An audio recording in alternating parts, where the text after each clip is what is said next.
Step 1. Formwork setup.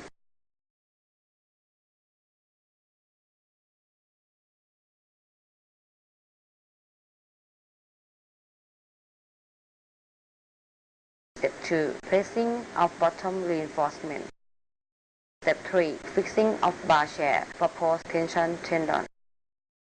Step 4. Placing post-tension tendon.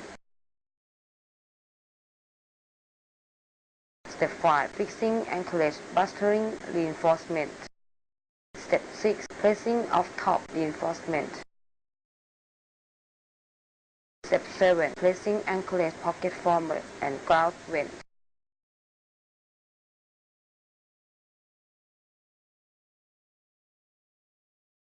Step 8. Fixing slab edge former with pocket former. Step 9. Concreting of slab. Step 10. Remove slab edge former. Step 11. Remove pocket former. Step 12. Placing anchor head and wedge in position. Step 13. Stressing. Step 14. Cutting end of strand. Step 15. Capping stressing reset with cement mortar.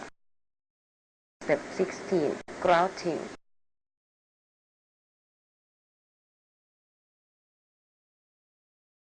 Step 17. Repeat for next 4 slabs.